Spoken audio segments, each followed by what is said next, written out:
धुंधकारी ने जीवन में बहुत सारे पाप किए, संग दूषित था, वैश्याओं का संग किया, 5 वैश्याओं के साथ रहा,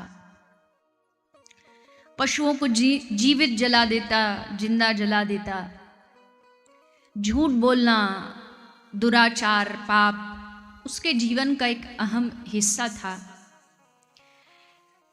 किंतु जब उसने ठान लिया कि अब उसको उस दैत्य ब्रह्म राक्षस की योनि से मुक्त होना है, रास्ता क्या है, उपाय क्या है? एकमात्र उपाय है श्रीमद् भागवत।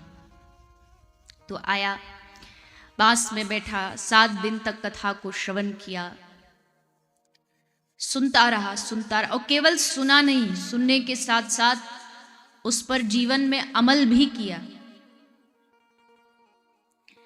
वैसे तो गोपियां कहती है श्रवण मंगलम, कल आपने सुना, सुनने से ही मंगल हो जाता है, पर सुनने के साथ साथ अगर यहाँ की एक बात को भी कोई अपने हृदय में उतार ले, अपने जीवन में उतार ले, तो वो सोने पर सुहागा है। किसी ने सच कहा है कि कितना खाया वो बड़ी बात नहीं है, पर कितना पचाया वो बड़ी बात है। तो श्रवण के साथ साथ अगर यहाँ की एक बात को भी हम अपने जीवन में नियम के रूप में धारण कर लेते हैं, तो धीरे धीरे हम अपने जीवन में बदलाव अपने आप महसूस करने लगे, अनुभव करने लगेंगे। क्योंकि कथा का अर्थ यही है, भगवान की कथा से जुड़ने का अर्थ यही है कि जैसे हम पहले थे, कथा सुनने के बाद एक सीढ़ी और हम ऊपर बढ़े, फिर अगली बार सुने, फिर एक सीढ़ी और बढ़े, और बढ़ते बढ़ते बढ़ते एक दिन अंत में अपने लक्ष्य को भी प्राप्त कर लें। और लक्ष्य क्या है? मैंने कल ही कहा था, बहुतों का लक्ष्य अलग अलग हो सकता है, पर जो सच्चा भागवत का जानकार और रसिक होगा वो जानता है कि एकमात्र कथा का लक्ष्य है भगवत प्राप्ति, भगवत दर्शन, भगवान को प्राप्त करना है। देखो, एक शहर को पार करने के लिए एक तो शहर के बीच में से जाते हैं, शहर के बीच में से भी जाओगे तो पार तो हो जाओगे, पर बड़ा धक्का मुक्की, ट्रैफिक जाम सब पार करना पड़ेगा। वही लक्ष्य पर जाना है तो शहर के भीतर की बजाय जो शहर का बाहर का जो रास्ता है, जो बाईपास है, उसको पकड़ करके जाओ, समय भी बचेगा और धक्का मुक्की से भी बच जाओगे। पर कोई रास्ते ऐसे जिसमें बड़े धक्के हैं, जो हम खाते रहते हैं संसार में, और एक रास्ता है बाईपास का। बाईपास का रास्ता मतलब जो बड़े बड़े हाईवे बनते आपने देखा होगा, तो जो बाईपास का रास्ता है वो क्या है? बोले सत्संग, साधु संग, भक्तों का संग, वैष्णवों का संग। ये करते करते क्या होगा? ये करते करते बिना धक्का मुक्की खाए, बिना कहीं फंसे, बिना कहीं जाम में अटके, आप सीधा एक्सप्रेस वे पकड़ करके भगवान के चरणों तक पहुंच जाएंगे। आपको वहां सब मिलेगा भी और आपका समय भी बचेगा। बढ़िया एकदम रोड, उस पर आप आराम से अपनी गाड़ी चलाओ तो समय भी बचेगा, समय की भी बचत होगी। तो ये जो भक्ति का जो रास्ता है, रास्ते बहुत है, ज्ञान मार्ग है, वैराग्य मार्ग है, योग मार्ग है, पर अगर बाईपास का कोई रास्ता भागवत के अनुसार बताया गया है, जो बड़ा आसान भी है और भगवान तक पहुंचा भी सकता, वो भक्ति का रास्ता। भक्ति के मार्ग पर चलते चलते चलते कब मंजिल मिल जाएगी, कब भगवत प्राप्ति हो जाएगी, हमें पता भी नहीं लगेगा।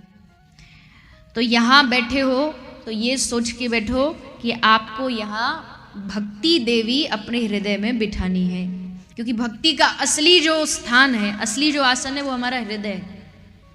हृदय रूपी आसन पर, हृदय भुवन प्रभु तोरा। हृदय किसका भवन है, किसका घर है?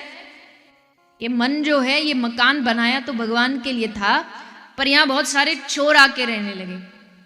ब्रज के महात्मा संत प्रवक्ता सब उदाहरण देते हैं कि मान लो आपके दमोह में कोई एक सेठ जी हो, सेठ जी ने 3 मंजिला घर बनाया, 3 मंजिल घर बना लिया। एक बेटा था, एक बेटी थी, बेटी का हो गया ब्याह, बेटा चला गया पढ़ने विदेश।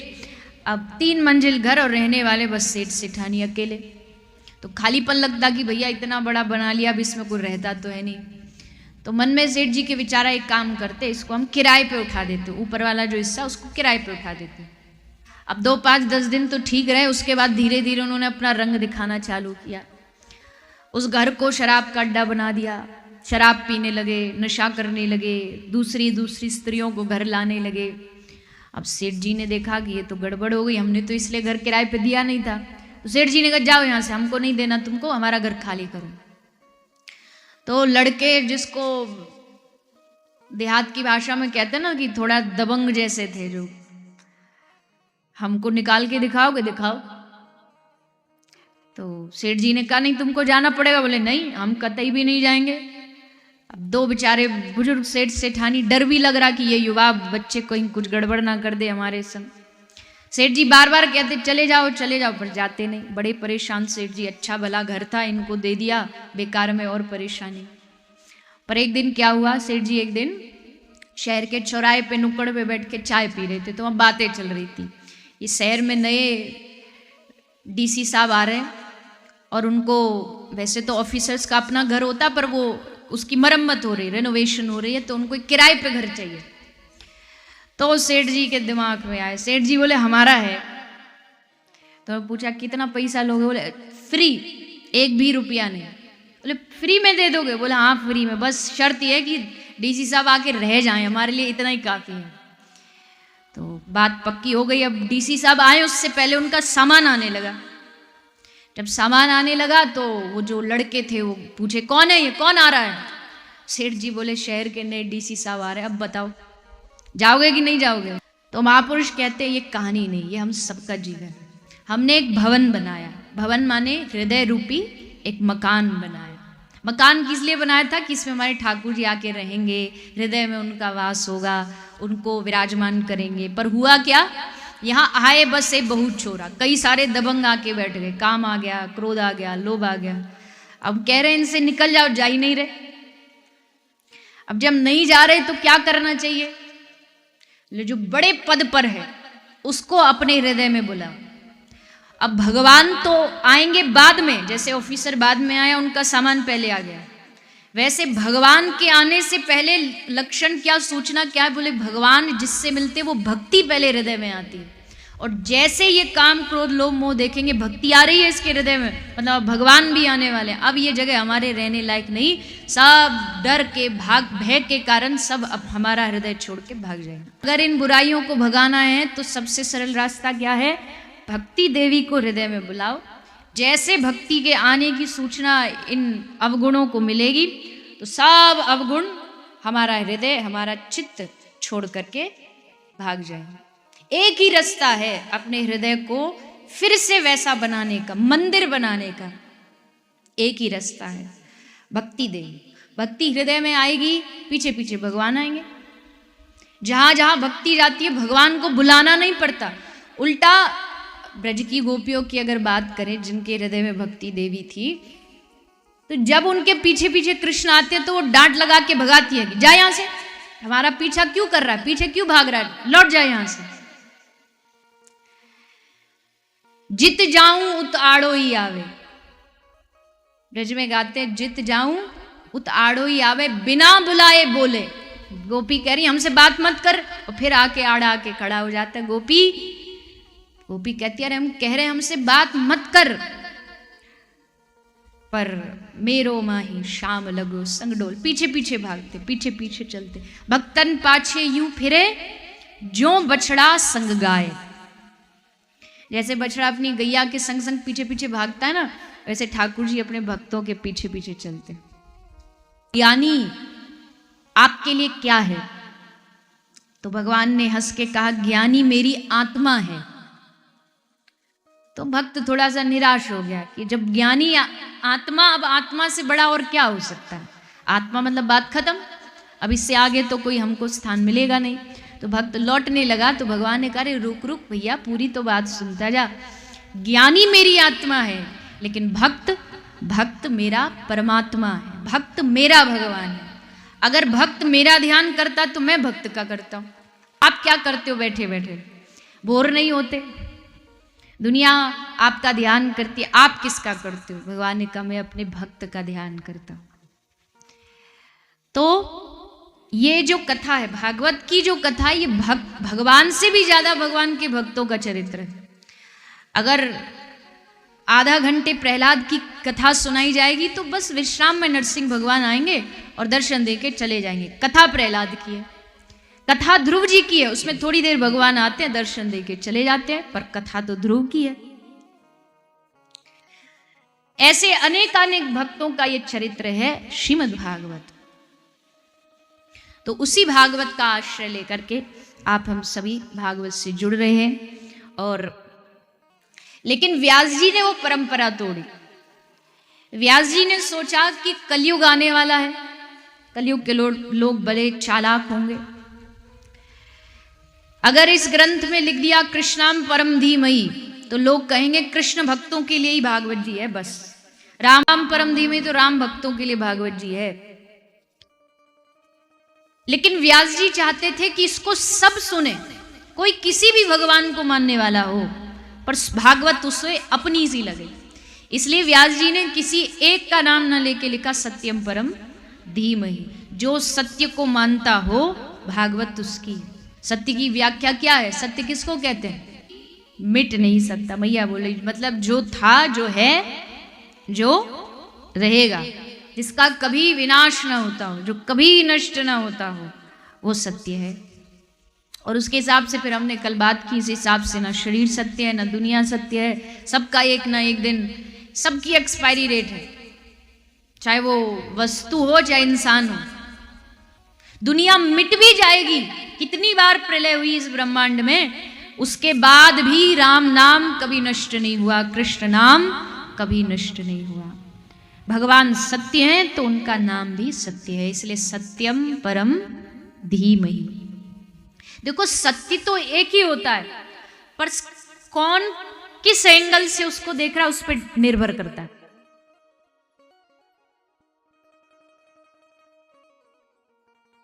कुछ लोग बोलते हैं, बोले हम तो आजकल सत्य बोल तो दें पर सत्य पचता नहीं। सत्य बड़ा कड़वा होता है, कड़वा नहीं होता है सत्य। सत्य में जब हमारा स्वार्थ मिल जाता है ना, वो उसे कड़वा बनाता है। सामने वाले ने करे दूध कड़वा थोड़ी होता है, लाओ हमें दिखाओ। उसने पी के देखा तो दूध तो मीठा था। उसने कहा एक बार और पियो, उसने फिर पिया, अब कैसा लगा? बोला अब भी कड़वा है। तो उसने कहा भैया तू अपना मुंह खोल के दिखा। तो उसने मुंह खोल के दिखाया तो देखा कि उसने दांत के यहाँ कोने में तम्बाकू दबा रखा था। अब तम्बाकू दबा के दूध पियोगे तो दूध मीठा लगेगा?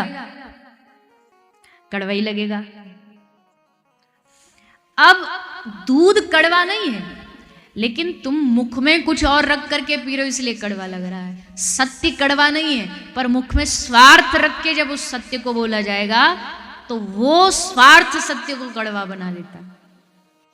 यहां तक कि एक जो वकील होता है वो अभी अभी कोर्ट में अपने क्लाइंट को झूठे केस में सत्य साबित करवा के आया है, लेकिन जब घर आएगा तो अपनी पत्नी से क्या आशा करेगा कि ये सच बोले, बच्चों से क्या आशा करेगा कि ये सच बोले। इसका मतलब क्या है? इसका मतलब है कि सत्य ही हमारी आंतरिक मांग है।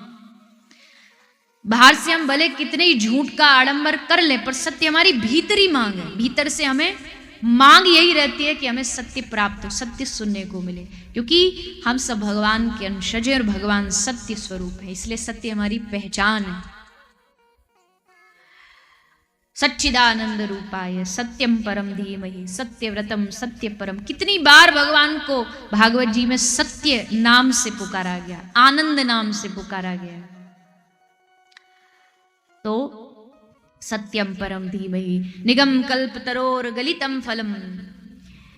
श्रीमद् भागवत जी क्या है? श्रीमद् भागवत जी एक बड़ा सुंदर फल है, बड़ा सुंदर फल है।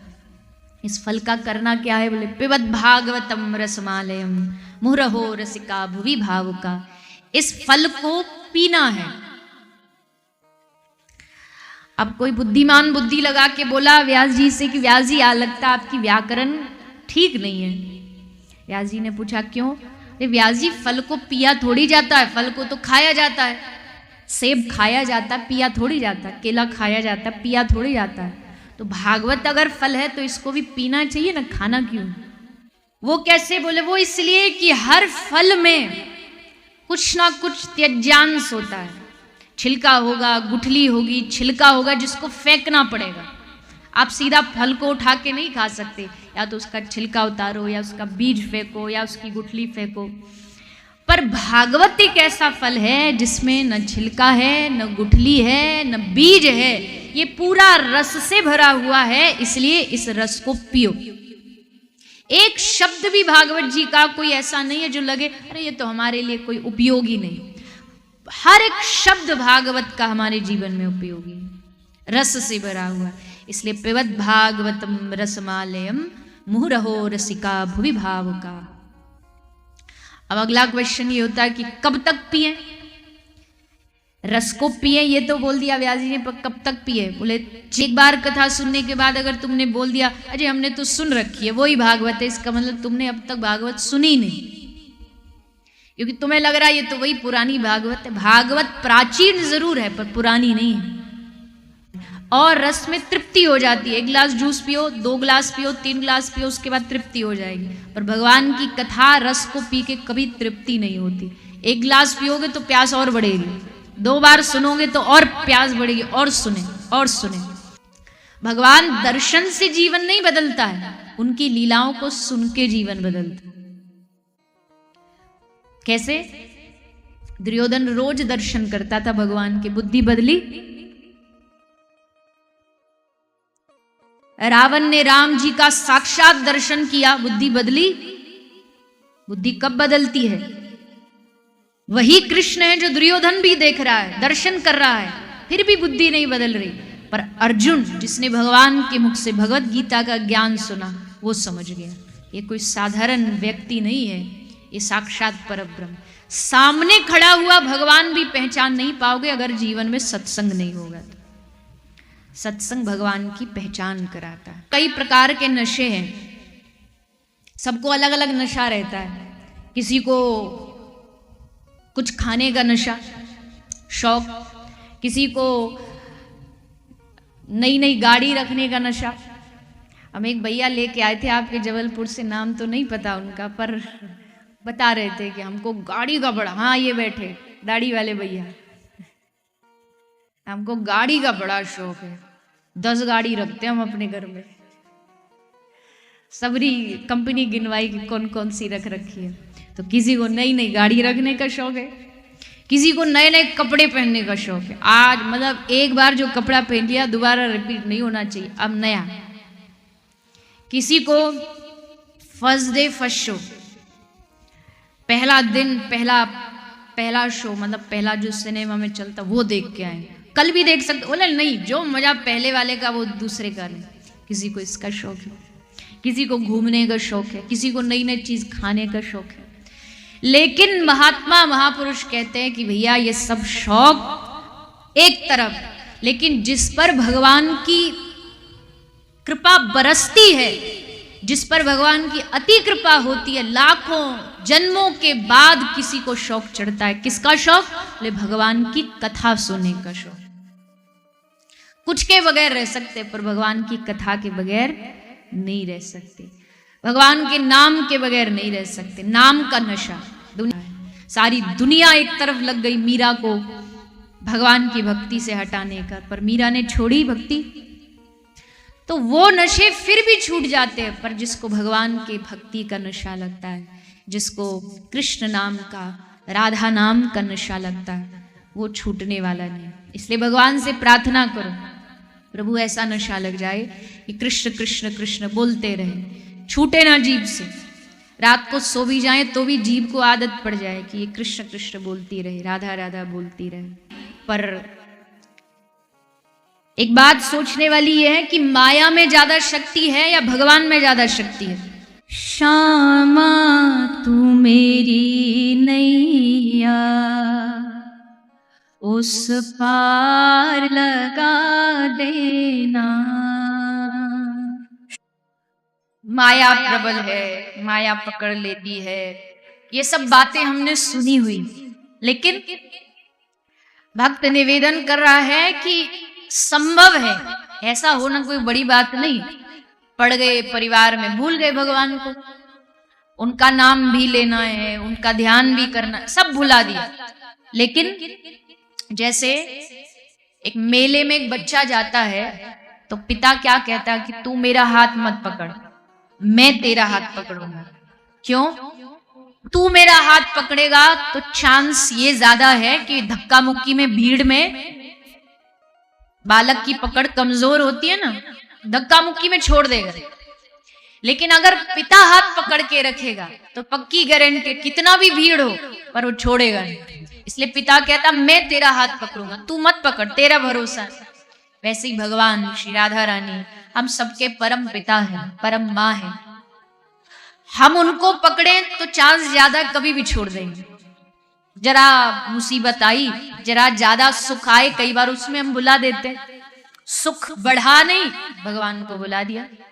लेकिन हे श्री राधा रानी, मैं चाहे लाख गलतियां करूं, किसी भी कारण से आपको बुला दूं, लेकिन आप कभी मेरी बाह मत छोड़ना, आप कभी मेरा साथ मत छोड़ना। इसलिए निवेदन करता है भक्त,